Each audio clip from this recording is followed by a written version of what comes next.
your seatbelt. It's going to be a bumpy ride. Chrissie is hilarious.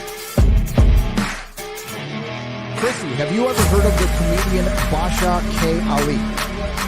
No, that sounds like something you yell at before you blow up a plane.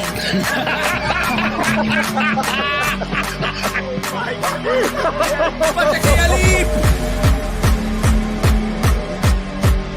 30 seconds remaining. But you know what, good to say I doubt people stand up to something. I haven't been disrespectful to you at all. I was very confused by the title, Everything Everywhere All at Once, because that's also what we call it when Ash takes off his shirt.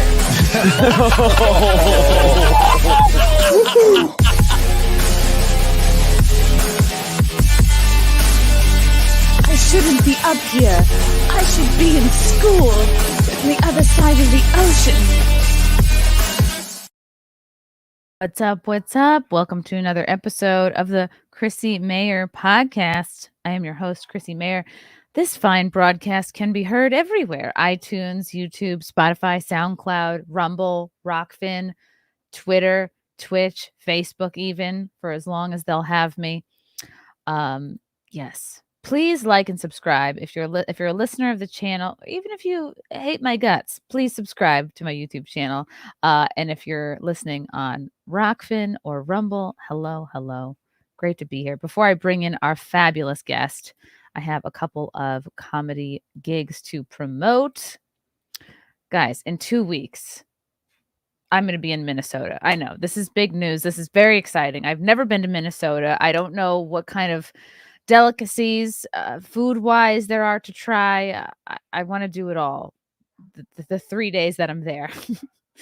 Come out and see me headline the Great River Bowl and Partners Pub in Sartell, Minnesota, Saturday, October 21st. Lila Hart will be featuring for me, and the great Nick Rekieta. That's right, Nick Rekieta of LawTube, of YouTube fame, will be there as well, doing comedy or whatever he wants to do on stage. I'm handing him a microphone, and then I'm walking away. I'll be on Long Island, headlining in Belmore at the Brokerage Comedy Club, October 27th and 28th. Little pre-Halloween. Get some pre-Halloween chuckles in. Then I'm back to Florida in December. I'll be headlining the Tampa Side Splitters Comedy Club on Sunday, December 3rd. So come on out, all you kinky Tampa people. Then back to San Diego at the beginning of the new year, 2024, Friday, January 5th and January 6th. I'll be back at the Mic Drop Comedy Club in San Diego, California. That'll be nice to be there in January where it's cold as balls here in New York. For tickets, go to ChrissieMayr.com. And as always, if you know of a venue that would have someone such as myself, hit them up. Tag them on Twitter. Tag me on Twitter. I will perform anywhere, as you know.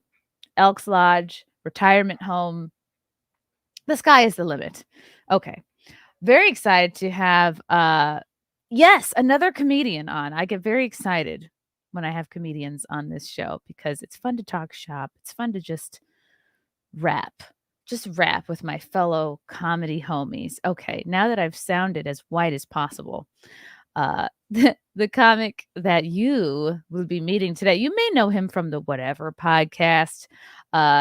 Maybe you live in Australia and this guy is already a household name to you. He's very masculine. He's very funny, and he's a dad. He's a triple threat. Welcome to the show, the one and only Isaac Butterfield. That is the introduction that I deserve. Absolutely. I can't believe you said you may know me from the Whatever podcast. That's not what I want. Oh, no. I don't want to. What a horrible credit. I'm sorry. I take that back. I hang out with 20-year-old OnlyFans people. That's what I get up to. It's an interesting podcast. It was fun to go on, but it's they take it very, very seriously. They are different people. It does remind you that there is a different world out there full of people existing amongst us, almost like the reptilians. They exist amongst us, but they're very different. They live underground. They do live underground, and they're just getting $5 a month off just simps on the internet, and that's how they operate. So That was good though. That was good. Spent some time up there with those people, and you know what? I got along with everyone that was on the show. I did argue a little bit with some people, but I think that's the good thing about debate is if you can get along with everyone before and after and argue in the middle, then it's all good. But thank you for having me on, Chrissy. I appreciate that. Oh no, this is great. That was my first introduction to you. Unfortunately or unfortunately was the whatever podcast. And it's just so interesting because I'm even friends with a few girls who sort of dabble in OnlyFans. I'm friends with a few girls who do straight up mainstream porn, and there's always like a variation between like kind of amateur and professional, and like, do they truly love it versus is it clearly taking a soul toll or a relationship toll or like a quality of life toll on them? So I always just enjoy talking to people about it. Like, I don't like it. Yeah, it's easy to judge, but I'm like, I mean, if it works for you and you're being honest with yourself and and you feel good about it, like, all right. I mean, it's a separate issue, I guess. You have kids, It's one of those but things. Well, yeah, when you have kids, it is a big problem. That's one of the things that we talked about on the show. But I feel that it sort of like cuts yourself short in what you can achieve in your life is just getting nude and fingering yourself. Like as fun as that sounds, I just feel like that's like, yeah, you know, come on, you've been at school for 15 years and then that's what you come out with. Surely you can do something else. Don't get me wrong, you can make a lot of money, but is that going to make you happy? What's that? You know, what's the butterfly effect from that? Is that going to cause issues as you get older, or not? Or who cares? Do whatever you want. I don't give a shit. I don't. it's You know, I'm busy. I don't have time to worry about fucking some lady. true. True. It's taken off because you can make way more money fingering yourself online than you can Yeah, putting your 15 years of school to my use word. in your degree. That's like what's shockingly that's why it's blown up. I mean, it started with the pandemic, and then everyone's like, wow, this is pretty easy money. But like you said, if I ever had a daughter or like a niece, I do have a niece who thought about maybe dabbling, I'd be like, I just sit them down and be like, okay, this might be a temporary fun thing that makes sense now, but like this is going to be a forever decision. Whether you're in it Yeah, for one day or 10 years, you will kind of be forever branded this. And so if you're not okay with that forever being part of your identity and your brand, I mean, I would probably not say go for it, but yeah. It's it's sort of something I like do. it's like contact sports or violent sports. If you're playing, you know, football or rugby, or you're playing or you're fighting or whatever, you know, you get paid a lot of money for a very short period of time, and that's going to be great. Well, some people get paid a lot of money. The vast majority don't. Much like OnlyFans, there's an iceberg of people who are fingering for nothing. But the Hey, I'm fingering myself for free. It's just nobody gets to see it. see, that's the So, problem. I need to start yeah. fingering myself and making some big cash because YouTube's just not paying the bills, or at least not paying me enough. But with contact sports and violent sports, you have the head knocks. That's going to affect you later in life. Is that worth the $1 million you make for a couple of years? You know, maybe. In America, it's a bit different. People make really good money. In Feel Australia, me? not so much. Okay. But yeah, so it's if you want to do that on the internet, by all means. But people are going to make fun of you. I think that's the I think trade-off. similar to professional sports, I think being a sex worker is similar in that, yeah, you get paid a lot to get banged up for a few years, and then who knows what you'll do after that. See, I take issue with the word sex worker. My wife and I talk about this all the time. A sex worker for me is someone who is on the streets, you know, who's like literally down. There's nothing Okay. else they can do. They're selling themselves. Like it's Selling just, the physical yeah. act. I Yeah. think it's like a sex worker for me. That's a prostitute, right? Um, I obviously it's the same sort of thing. You know, you're working in the sex industry, sure, but I just feel like there should be. It's like the autism spectrum. There should be There's a bit of a spectrum when it comes to sex work, and I think we need to really, get down on that and understand it more. True. Some people would qualify sex work as if you make any kind of income at all off of selling your sexuality or sexual content or messages. But then where do you draw the line? Because you have cosplayers and Instagram models who certainly generate an income from their looks, and of course they have sex appeal. But So what it if a does get dude buys blurry. your dinner after you? If you send a dude a photo of your boobs and he buys your dinner, is that not sex work? I guess only if there's dessert. Yeah. No. And that's the trade-off. All right? It's That's what it's we need to interesting. understand. Write Like that down, everyone. ultimately, it's like, yeah, I feel personally like unless someone I very much love and care about personally is thinking of doing it, I kind of don't care. Like it's up to No. you and your family if that's the best idea for you. So Yeah, and I think the only reason I argued the point on that podcast was the lady in question was saying that she was a conservative woman who has traditional values and wants to raise a family in a traditional American sense. And I said, well, if you're getting dick down on the internet, that is not overly traditional. And that was the argument. But, you know, if you want to do it, go nuts, mate. did you see? Gosh, I saw recently an episode with Candace Owens. It was Candace Owens and then like all hoes, and there was a woman, and a couple of them like work at the legal brothels in Vegas. And this one woman is so funny because she is like I guess, a sex or marriage counselor or therapist, but then she's explaining her job and she's like, yeah, I basically like will fuck your husband and I've saved a lot of relationships. And Candace went off on her. They're like, sorry, like you're actually destroying marriages as soon as you bring a third person into this in I a think physical way. Like you're kind of toast. I think it depends what's going on. If you're two, you know, in your mid 20s or your mid 30s or your mid 40s, like, you know, if you bring a third person in, it's probably going to cause issues.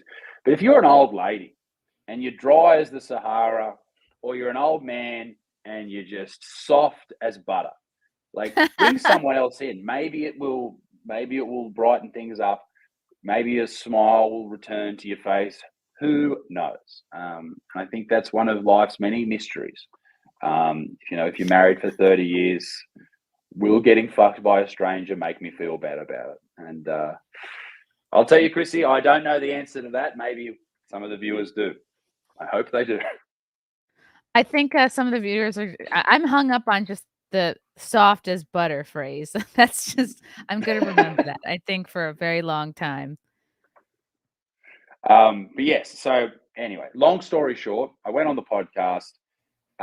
It was a very interesting insight into some of the people who are in the States, and I've spent some time in America over the last couple of years, and I'm heading back over I was going to tour there around about now, maybe a month or so ago, but the agent I was working with had some family problems, and we basically just said, let's not worry about it.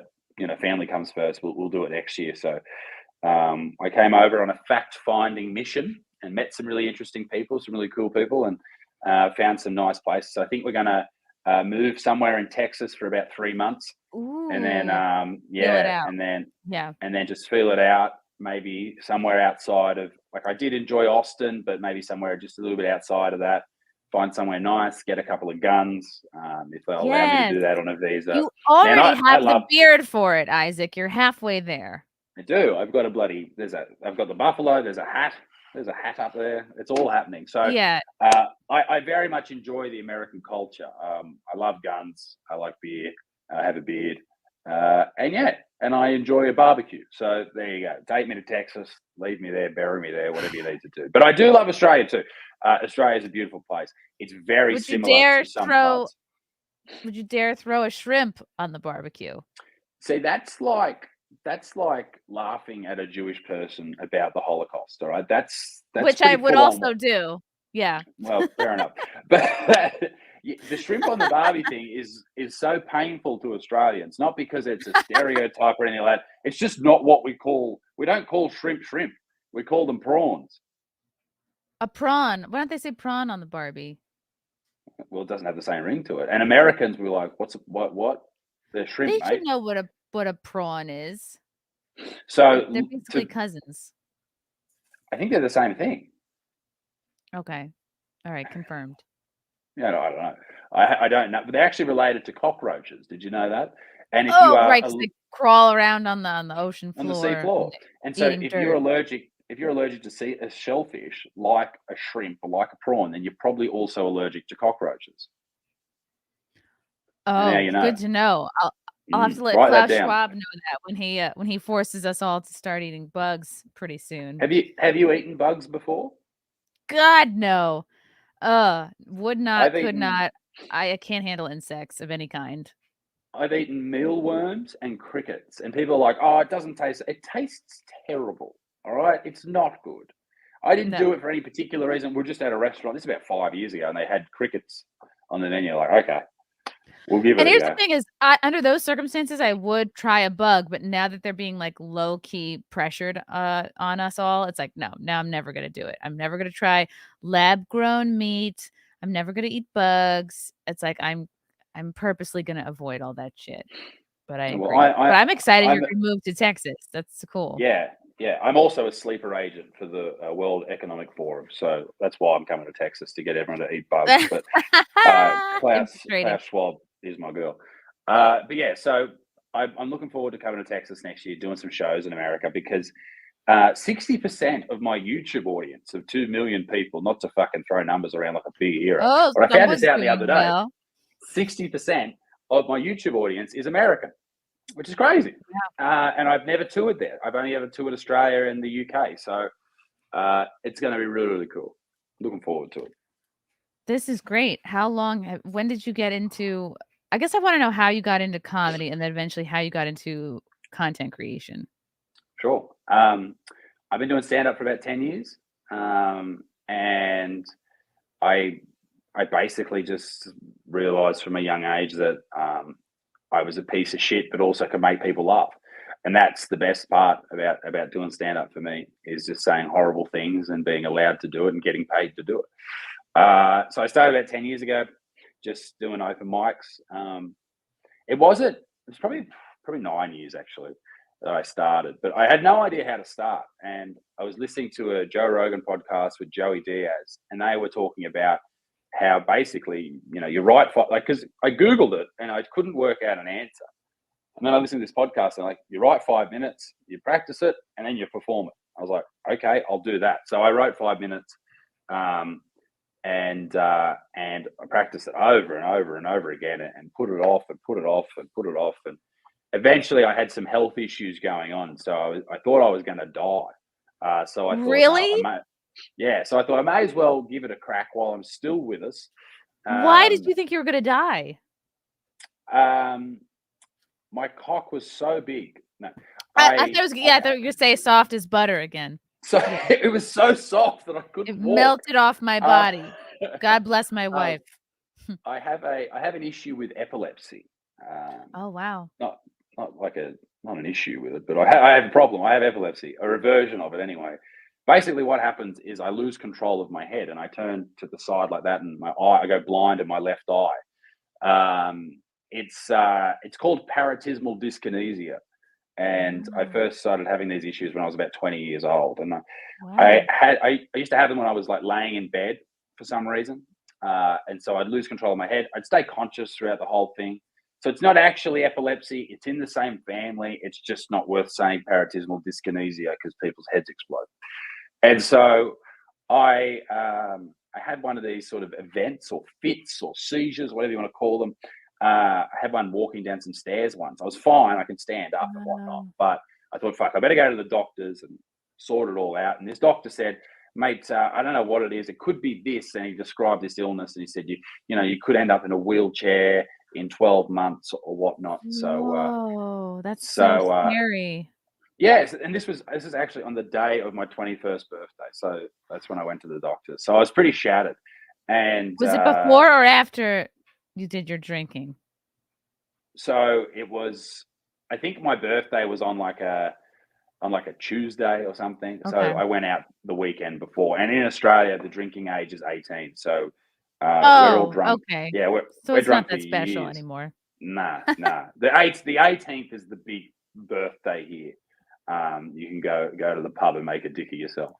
So I had that news, and I thought at that stage that I may as well just try stand up, and I did. And I did fine. I did well, and I thought, okay, I've proven to myself I can actually do it. So I just kept performing that 5 minutes for 6 months, and then added on to it, and I started getting invited to do different shows in different parts of the country.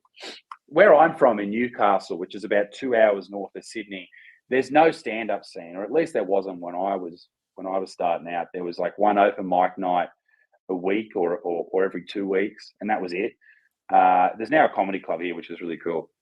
But I started going down to Sydney, about 2 hours trip. I do that 2-3 times a week, and I realized that I wasn't getting booked, although I was having really good reactions with crowds. And then spoke to a few people, and they were like, "Listen, your content or your jokes is controversial. It's too offensive.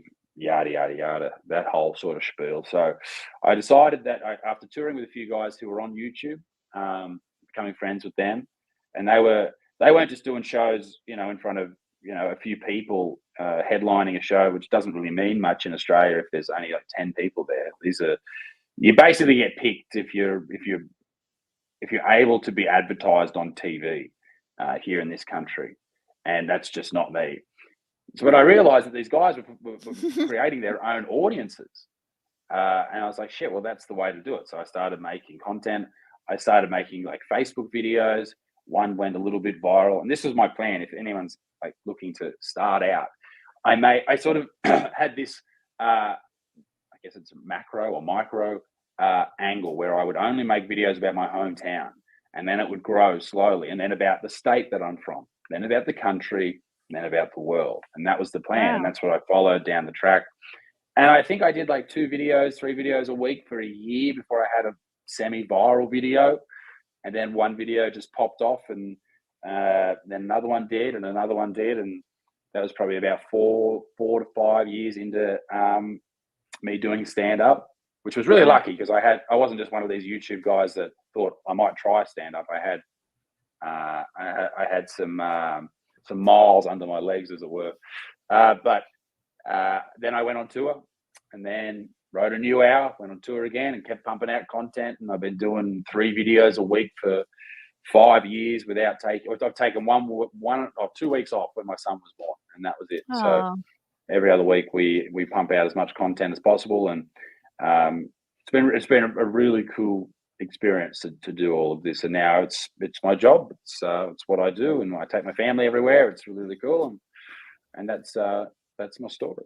Isaac, when you say you were not one of the types to be picked to be sort of raised up into the mainstream sort of Australian comedy scene, what do you mean by that? And then who are the types that do get chosen? Right. So my first problem is I'm straight and white. Now, some people say that. Some people say that as like, no, you just fucking shut up, mate. No, seriously, that is a genuine problem. In Australia, we have something called the Melbourne Comedy Festival, which is this really great festival where like thousands of acts come from all over the world to perform in Melbourne over a month and a bit. It's really, really cool. I highly recommend it for the American comics listening. Anyway, so basically from that, they have the Melbourne Comedy Festival Roadshow, or the Melbourne Comedy Festival Gala, which is just performed at a big theatre. Everyone is handpicked from different management agencies. So each management agency gets 2 spots, and then basically those 2 spots get picked. They pick, whoever they think will do well, or whatever, whoever's sucked the most dicks, whatever it happens to be. And then they put them on. And I just knew that's not going to be me. Like, I knew that was not going to be. I never got signed by anyone. No one approached me, even though I was, doing what I thought was quite well. I just wasn't marketable. And I'd see these other guys come along who were signed with these agencies, and like they'd either bomb or they would get in Melbourne. The way that they sort of craft jokes is, if you do a 7-minute spot or a 7-minute set, you'll find that there's like 3 or 4 punchlines in that entire 7 minutes, rather than what I prefer with stand-up, which is, a punchline every 30 seconds or so. Or even sometimes they have one punchline at the end of the 7 minutes. It's just not me. Like, now it's all about there's got to be a trans person, there's got to be a lesbian, 2 Yeah. lesbians, 3 lesbians. Look at There's got to this. Look at be. this. Aussies at the Edinburgh Fringe Festival just from this year. I'm seeing a lot of women, brown, gay. It's hard to tell who's straight here. I see three white men, but who knows how straight or gay they are. And there's nothing wrong with having those people in there, but when you deliberately don't have the straight white people in there because you see them as overrepresented, like it's my whole thought is it's wonderful to have these other people, but what about fucking me? Like, yeah, what about me? I don't care if it's been overrepresented for years. Me. And what about the guys like you who are looking for entertainment, who only specifically would really love your work and your content? Like, are these other comics going to scratch that itch? Are they going to be able to fill that void? And I just don't think that's considered, because I think the agencies and the festivals go, "Ooh, we got to get as much brown, gay, trans people as possible because it makes us look good." It does. It makes them look good. And the thing is, like with my shows that I do, if you took a photo of all the people in there, there's all different types of colors and religions and genders. There's 50 genders at every show. It's beautiful. Honestly, the different mix that people come, like some people that come to the shows are the biggest rednecks, or we call them bogans here in Australia. To Bogans? doctors, bogans, yeah. Bogans is like, I'm a bit of a bogan. Like currently I have no shoes on. I'm just sort of walking around. I'm in my house, I guess, so that's not too bad. I love that Australia has rednecks too. I wonder if every country has rednecks. I think everyone, like in England, they call them chavs. It's like someone who you would look down upon, or if they walked into a building, you'd be like, oh, I bet they smell. But in Australia, rednecks are bogans, and they drink beer and they work with their hands during the week. Not that I do that. Yes, real men. I definitely don't. Real men. They're the bogans. You guys should have a show called Bogans Heroes. Yes, we should. Absolutely. That's a joke for New York people, or not New York. That's Americans. No, I know Hogan's. I'm very well traveled. Thank you. You're probably way more well traveled than I am. I have been to like 2 places. That's very cool though. So you're gonna fit in perfectly in Texas. Well, when I was there, I was in Austin for a week, and then I traveled around to the other sort of 3 or 4 cities that are the most known. Except for Houston, we were sick. We had the flu, so Houston. I've written Houston off. Never going there again. I had a terrible experience in Houston. I had the flu. But everyone in Austin, beautiful people, like just the fucking soul of the earth. A few Californians there, which would really upset me. Those people. Oh yeah, they really ruin it. Oh my God. When I went to San Francisco, like at the, when we hired a car, the Hertz people, Hertz hire cars, they said, don't lock your car and just take everything out of it, because if you lock your car, you get your window smashed. Oh, I was like, oh wow. My God. That's strange advice. Yeah. Isn't it? And I was like, okay, I'd be sort of nervous anyway if I was just here, just me and my wife, or just myself, but I got my 6-month-old. Like, fuck, how safe is it? Yeah, definitely don't leave your kid in the car. Leave your kid in the car, but the door is unlocked. I think that's try to avoid that. I try to avoid leaving you in the car, but sometimes they just don't let you into bars with babies. So you got to do what you got to do. But like, you went to the Golden Gate Bridge to get a photo, and the gutter is just full of like broken glass, like a window shatters into a million different pieces, like that. And I was like, oh, this is a really bad place, or a real bad time for San Fran. And I also went into San Francisco. I went to one cafe that I loved in San Francisco, because out the front there was a sign that said, "This cafe is proudly owned by a Latinx, or by the Latinx community," or something like that. And I said to my wife, I said, "We have to go in there." She said, "What is Latinx?" I went, "Come and have a coffee. Let me tell you all about it." And I got a photo next to a sign that said, "We do not welcome bigots, racists, sexists." How can you even tell? Well, I got a photo next to it, and I said, "Hey, I got in." So yeah, clearly they're not vetting people very well. They're not. So San Fran is a bit of a different. I wouldn't go back there. Dirty, smell like shit. I saw the sights. I saw Mrs. Doubtfire's house. I've done enough.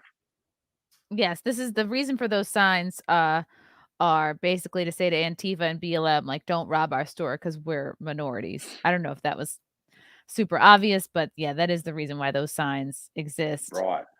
Oh my goodness, we got an orange super chat, and guess what? I just got brand new super chat sound effects. Bear with Ooh. me. This is very exciting. Let's Look go. at this shit.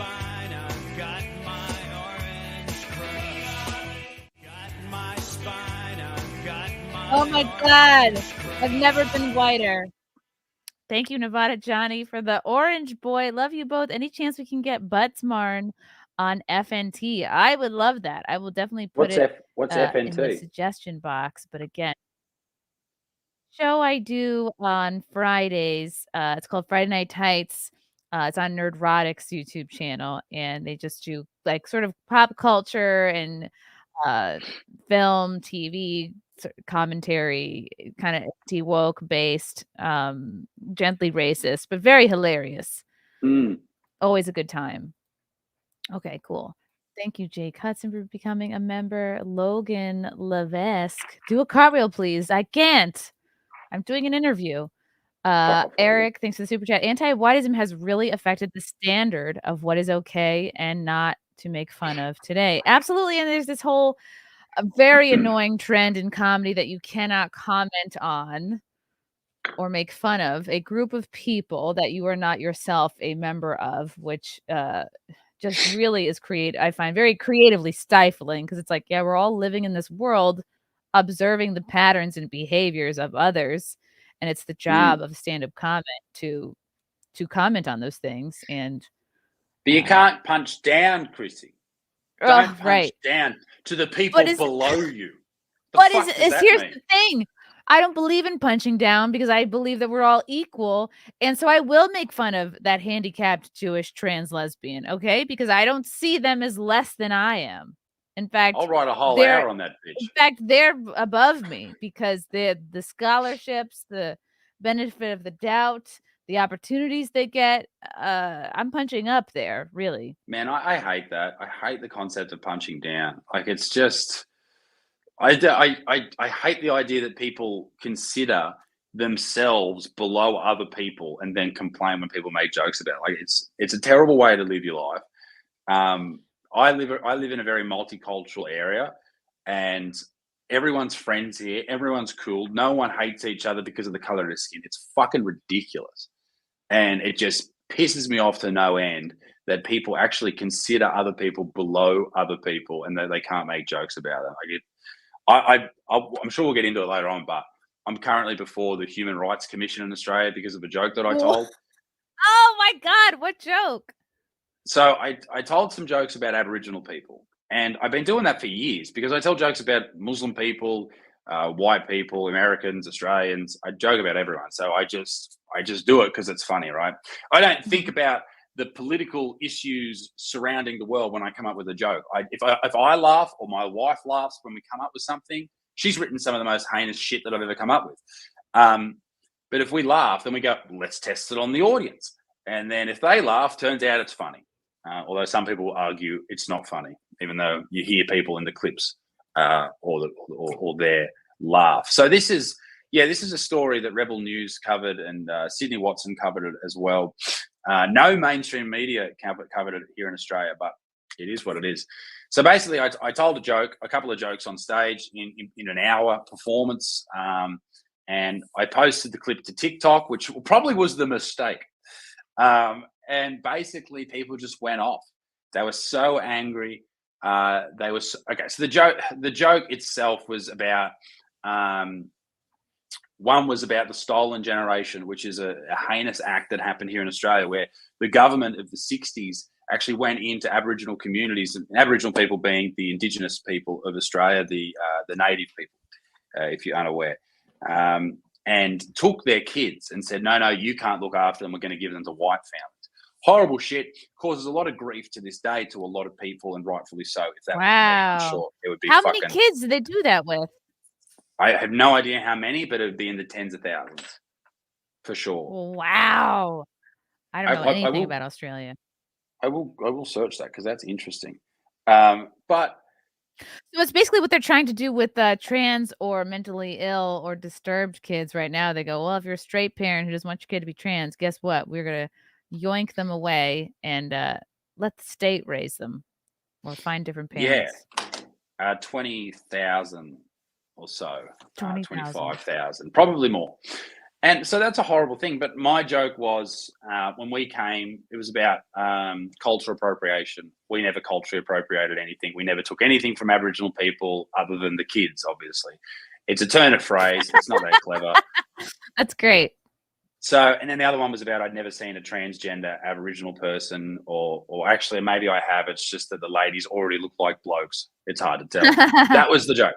So that was it, right? And this was crazy. People were so mad. I've been cancelled like 5 times in the media in Australia. It happens all the time. I'm an old hat at it. Mhm. The whole idea is you just don't apologise and you just go back in because you know if something's funny. And you know your intent behind it. You know yourself what type of person you are. If I was a person that genuinely hated people of a different color than I, then I would obviously look at myself a lot differently, and people would know that. People wouldn't come to the shows. Maybe they'd come, but at least not very many, and they'd all be wearing very certain uniforms. Yes. So anyway, long story short, get cancelled, blows up over TikTok and all this type of stuff. And the Human Rights Commission of Australia, of Queensland rather, which is a state in Australia, reaches out to me, which was so kind of them to let me know that one person had complained and said that she and her family doesn't feel safe in this country anymore because of the jokes. Come on. And yeah, and I need to apologise and receive training. There's a lot more to it. There's a video on my YouTube channel about it, but I've harped on about it a lot. But yeah, so we responded and said, I'm not coming up to Queensland or, jumping on a plane for a 2-hour flight or wherever it is to come to your thing and apologise. That's ridiculous. That's not going to happen. Geez, look at the lighting there. I made that very serious. And so basically, so the reason I didn't go, number one, I wasn't going to apologise, but my son was being born around that time too. So obviously priorities. They come back to me and say, okay, you need to now, we're going to take it to the next step. We're going to have it go in front of a tribunal or a court, and, you're going to have to defend yourself or whatnot. There hasn't been much communication since. I spoke to my lawyers just last week, actually, and they're going, oh, no, no one's saying anything. So I don't know what's happening with that right now, but I think I'm the only comedian in Australia to be taken in front of the Human Rights Commission. And if that's not something to put on your resume, I don't know what is. It really is. You're like the Mike Ward of Australia, who similarly for a few years ago, making fun of I guess he was a disabled pop star, but a public figure. Absolutely. And yeah, way to the Supreme Court, he ended up winning, but he spent like tens of thousands of his own money, but just trying to clear his name, which I think is ultimately worth it. Well, that's the thing. I'll fight this because what about what precedent does this set for comedy in Australia? Like if I'm in trouble because I'm talking about a race, does that then mean that people who are of another race to me, another color, can't make jokes about white people because that's infringing on human rights? And they love it. Of course they do. And there's nothing there's nothing wrong with that. Who gives a shit? Fucking lighten up. Jesus Christ. Right. If you're so fragile and your sense of well-being is so soft as butter, as they say, that someone's joke is enough to shatter you and make you feel unsafe, like that's not a you problem, Isaac. That's a them problem. Because if it wasn't you, it would be another comedian. Yeah. Well, not in Australia, because you do not make jokes about Aboriginal people in Australia. And I grew up around, I grew up with several Aboriginal people around me. Hold on. So in Australia, the Aboriginals, are they like the trans black lesbians of the United States? If we were going to draw a comparison. I'm not sure if they're all trans black lesbians, but some of them may be. But they're just, they're just regular people. They're just there like everyone else is.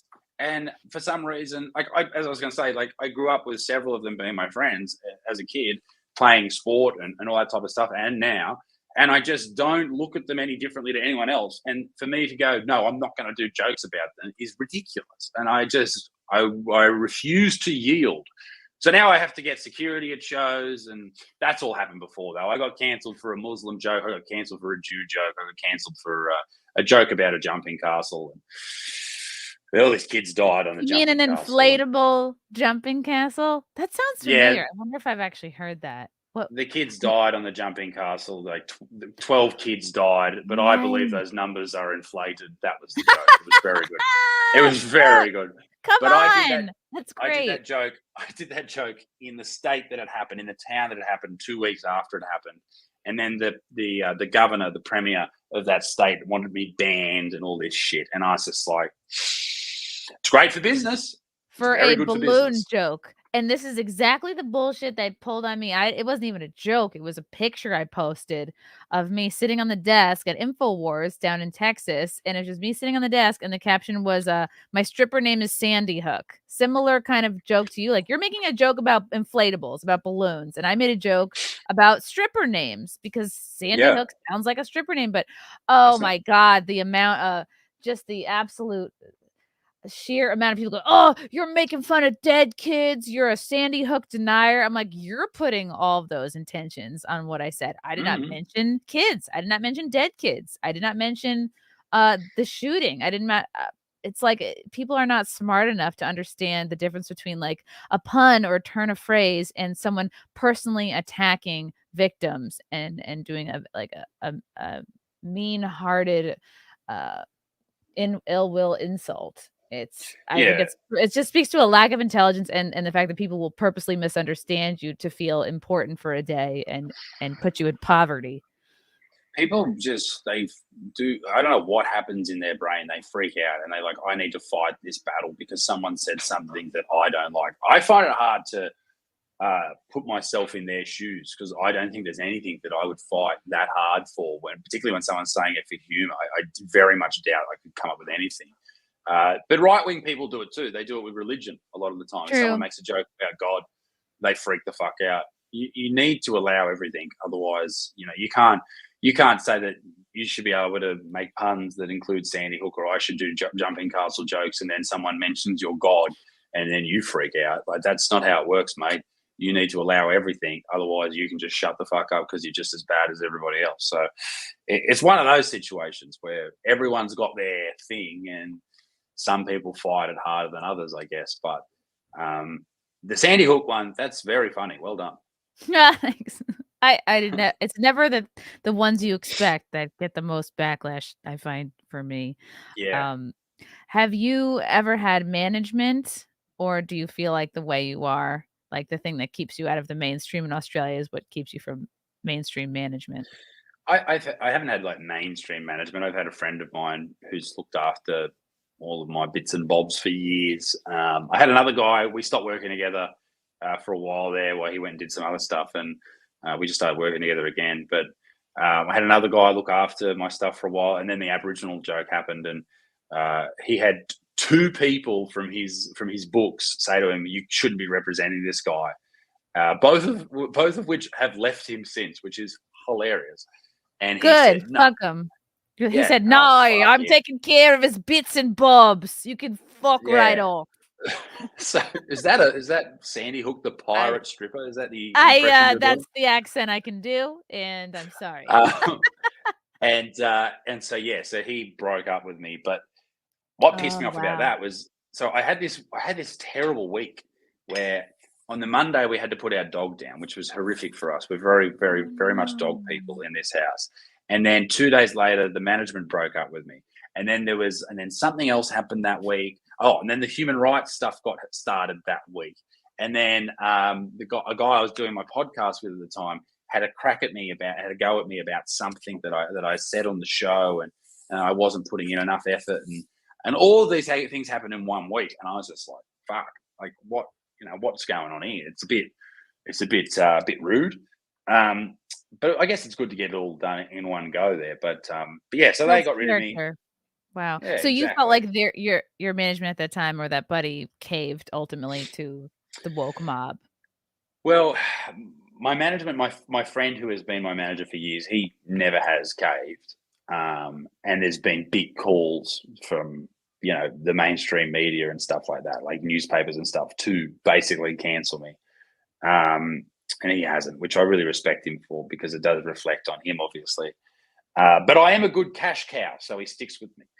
But the other dude was just like, we can't do this. And I actually wasn't touring in the time that I was with this other guy, so I guess he didn't see it as, because my son was born, so he took time off. So I guess he just saw it as not really worth it financially as well. But I shouldn't defend him, because fuck him. No, fuck him. But yeah, and everything works out. It's all good. Doesn't matter. Should be right. I hope he jumps on a deflated bouncy castle. That's what we hope for him. Yeah, I do. That's wish interesting. for his death. Oh my gosh, we got another. Oh my god, Play the song. We got a yellow super chat.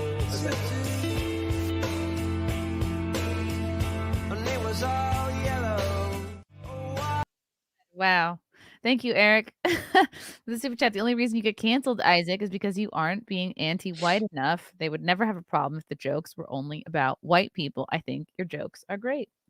Thanks, mate. Well, I've got a whole new hour that I'm working on over the next couple of weeks. I'm starting to do some shows here in Australia, and I've got a whole bit about picking every person, every stereotype, and including white people, and just hammering them for 10, 15 minutes. So that's my goal from this one, is to piss everybody off equally, and then hopefully it's mutually assured destruction. So it might just quieten everything down.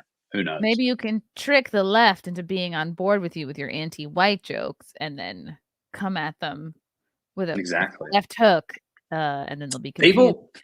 People freak out because I have left wing like opinions about some things, and people freak out with that because they think they shouldn't like me, but I'm very much sort of in the middle with my political leaning, if you will. So people do freak out about that here, but they just throw in he's homophobic for some reason, he's racist, and then they can go, okay, fuck that guy. But it all comes with the territory. It was very full similar. On at the start. Yeah, it's similar to what happens here. It was full on at the start, and now it just does not concern me at all. It's so true. The first time you get canceled is the hardest, and it gets easier and easier each time until you kind of just laugh at it. Like anytime something of mine like pops off, I'm like, oh, what is it this time? Like, oh really? This? Okay. It's just the best thing to do is just never apologize for a joke or a sketch. I try to capitalize on it. I make like fake profiles on Twitter or Instagram, and I send these like people being angry at me to like newspapers and stuff, and try and blow it up a little bit, particularly if I got tickets on sale. So smart. Because I want them to talk about it. That's what I did with the jumping castle thing, and the premier, the governor of Tasmania started talking about it and helped me sell out a show there. So you just play the game, play what's in front of you. That is a great tip. Thank you, Mac, the super chat. Thank you, fantastic Mr. Knox. To see the butts on the Chrissie show. What? Yes, you are the butts. How did you get that nickname? Well, it's my last name, Butts. But it's Butterfield, not Butts.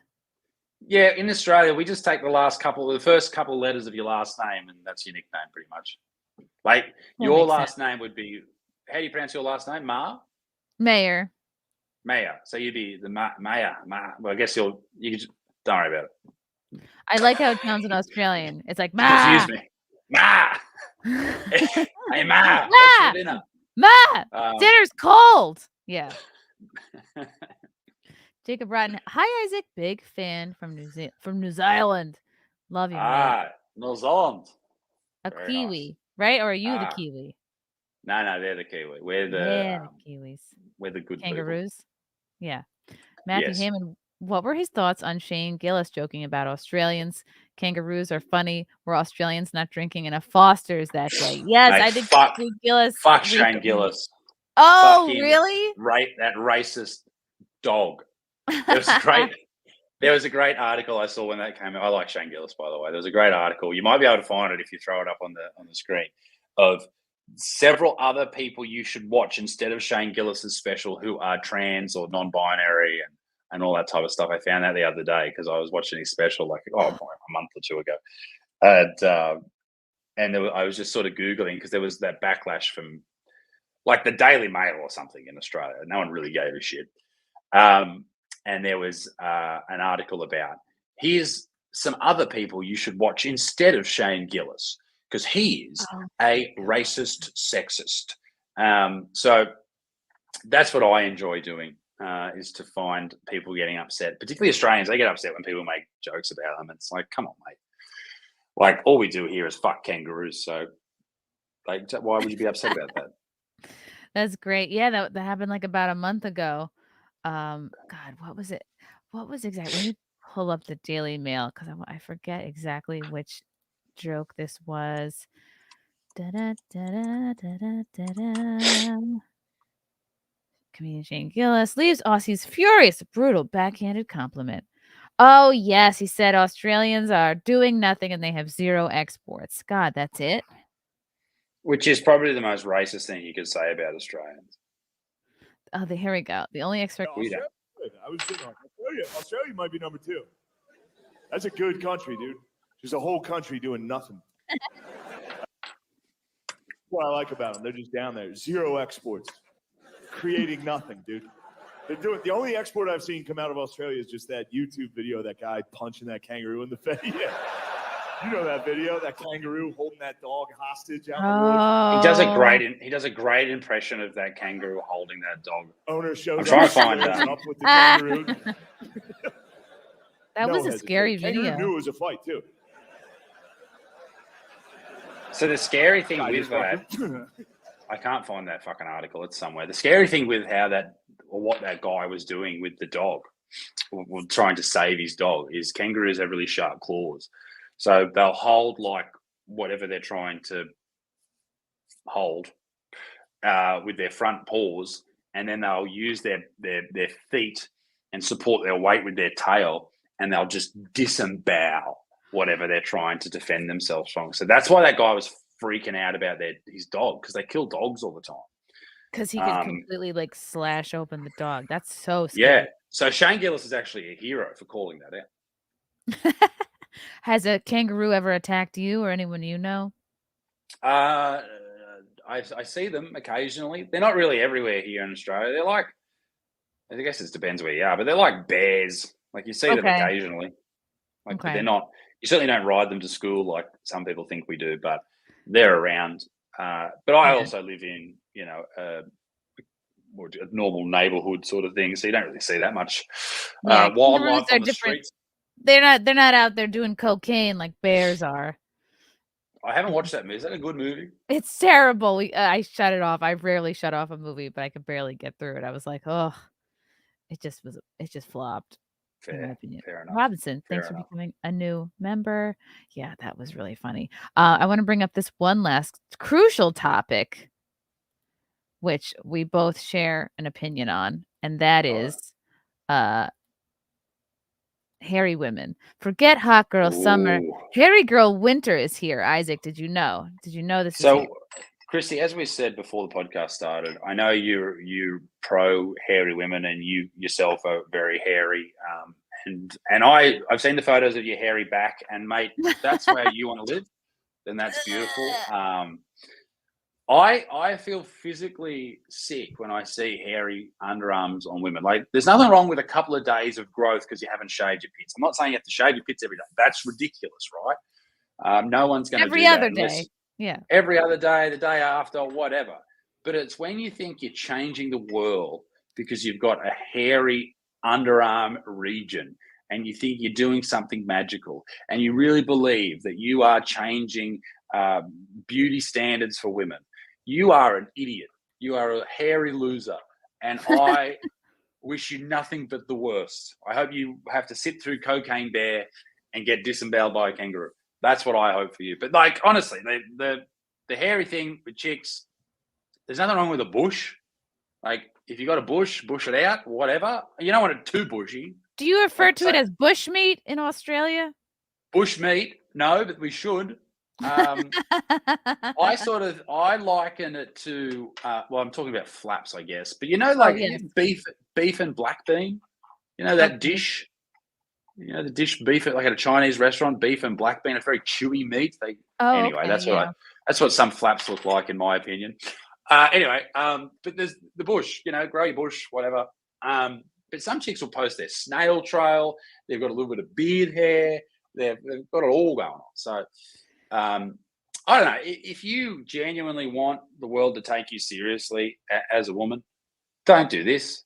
It's ridiculous. It's like if a dude did the same thing. Look at my underarm hair. I'm so like, fuck off. Get away Yeah. from me. Put some deodorant on it and It's leave not me an alone. accomplishment. It's not, No.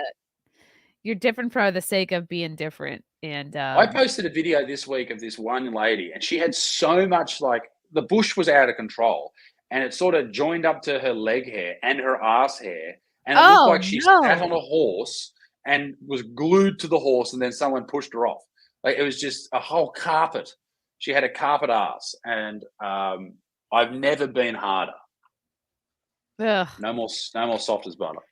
It's like, yeah, sure, a lot of things are, I guess you could say are natural, but that doesn't mean it's in your best interest and it's gonna make you look the best. It's, No, lice are natural. Psoriasis is natural. Fucking shit. Yeah. Dandruff is natural. What are you going to leave it in? You think you're better than me because you got dandruff? Fuck off. Yeah. It's natural just to sit on the couch and then never work out, but that doesn't mean that's what's best for you, and that's what's gonna help you look the best. It's natural not to be concerned about dick cheese. Yes, herpes is natural. STDs Uh, are natural. Yeah, let's grow them out. Start a farm of herpes. It's sort of like sea monkeys. See how big they can grow. Oh my God. Okay, we got one more orange boy, which means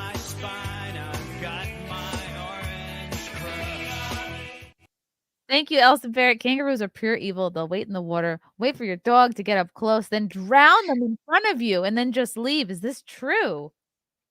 Well, I think, is that Canadian dollars that Elisa? Yeah, it's has not paid? real money. Yeah. I mean, I don't really trust Canadians, particularly. They're all sleeper agents for Trudeau, who supports Nazis in Parliament, which was I interesting. agree. You know, I don't know if they wait in the water, maybe near the water. I've never seen a kangaroo like deep in the water with just a little snout hanging out of the Yeah, top, like an alligator. Like just like this just waiting. But no, they're not. We eat them here. We eat kangaroo, and it's not good. It tastes like shit. probably 'cause it's all muscly and angry. It's a very lean meat. So I don't know. Let's keep it for the homeless, perhaps. Not for me. Good idea. I got too much money. Jacob Brad, all we do here in New Zealand is shag sheep and export them to Isaac. LOL. Kiwi humor for our guest. Shag sheep. Are you familiar with shagging? Yes. Shagging is rooting. Rooting is sex. Oh, that's where it comes from. Good to know. Okay, one final super chat from Eric. Are we sick of it yet? Have you guys heard of a YouTube channel called No White Guilt before? He talks about the importance of not living inside the anti-white narrative and how to protect yourself from social lynching by anti-whites. Well, where was that a couple of years ago? Thank you. Yeah, I mean, I think most people aren't anti any color, but it's just the vocal minority who are out there to.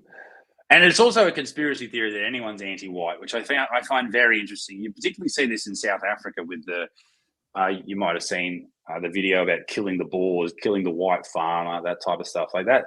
That happens quite a bit of the time, and it's considered a conspiracy theory to talk about, which I find very, very interesting. But I think most people of most colors, most backgrounds aren't anti-white. Aren't anti-black, I got called anti-black the other day, which I thought was fucking a bit different.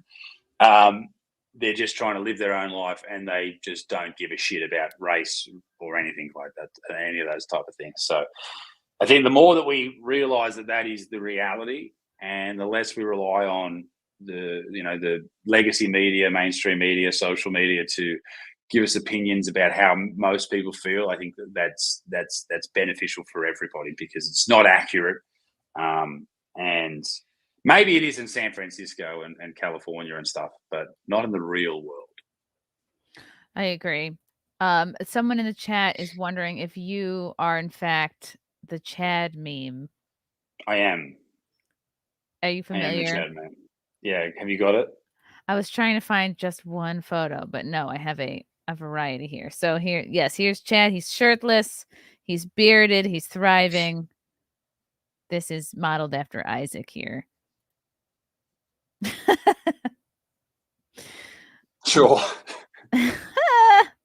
There's another one I've seen. Oh too, yes, another meme with that the is apparently a profile. Chad.